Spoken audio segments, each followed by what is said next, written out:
Welcome back, everybody. Incredible story to share with you now. A sheriff's deputy in Virginia is being recognized for saving a woman's life after her car flipped over and had her pinned underneath. Well, Deputy John Holt saw the accident, rushed to the car, and hearing a child scream that his mom was stuck, well, that's when the officer lifted the car up by himself, and that's what allowed that woman to wiggle her way out to safety. We're pleased now to be joined live by Deputy Holt to talk about this amazing rescue. Deputy, thanks for being with us tonight. We appreciate it. Not a problem. Thank you. Absolutely. Just kind of walk us through those moments as you got the call and got to the scene. I was traveling northbound on Route 17 in Gloucester County when I observed a white sedan or white SUV actually spin out of control and almost strike a tree. I marked it on the radio that there was a vehicle accident with a possible, strike to the tree. I went up the bypass, made a U-turn, and when I arrived, I saw the vehicle upside down, and the rest was captured on my body camera.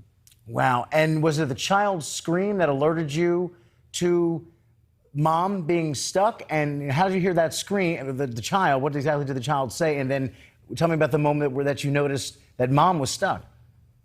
When I approached the vehicle I was running, the oldest child was outside the vehicle saying, she's stuck in the vehicle. Once I got there, there's nothing worse than hearing a child, cry for its mother, especially in a case like this. And the little boy was telling me that she couldn't breathe. At that point, I remained calm, asked the little boy to come out of the vehicle. And then at that point, I put my shoulder into that door frame and told myself all I have to do is stand up. If I can stand up, maybe I can get enough pressure off of her to allow her to breathe. And then from there on, I'll wait for the medics to arrive. So you basically got that car up on your own, and that's what allowed the woman to escape. Yes, sir.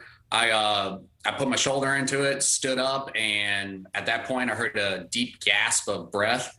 And then at that point, she was able to self-extricate. By then, medics and firefighters were arriving on scene.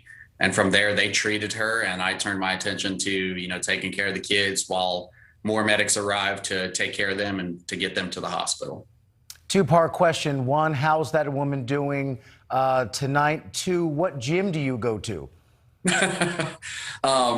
Best way to put it, I don't know how they're doing. I know they were released from the hospital. I know when I went into the hospital just to check, they were patching them up and doing a couple tests, and then we're going to be releasing them in a little bit during that night. And the gym I go to, I baled hay. I mean, with COVID, you couldn't really go to the gym, so I just did stuff around the house. Throw sandbags and, move hay around. Hey, man, whatever works. It obviously works. It kept you in shape. It is remarkable. And listen, this kind of heroism, not new to you, my friend. You saved some folks from a burning building just last year. Give me a brief description of that. It was, COVID hit, schools were shut down. I was a school resource officer at the time. At that point, I was out on the road. I was traveling southbound and heard a structure fire come across our fire and EMS channel. At that point, I was less than a half a mile from the road, from the residence, made a U-turn, went down there. Someone told me that a infant was unaccounted for in the residence. And at that point, I just ran in. And as I ran in, I started finding people and started pulling them out. You have amazing stories and amazing bravery. Thanks for giving us a few minutes tonight. We certainly appreciate it, and thank you for everything you've done in your community. It's impressive, to say the very least. Thank you, Deputy. Not a problem. Thank you. Absolutely. Saving lives left and right. Left and right, just not a thing. You in trouble? I got it. I gotta way home. I gotta pick up some sandbags and some hay and get myself together. You and me both.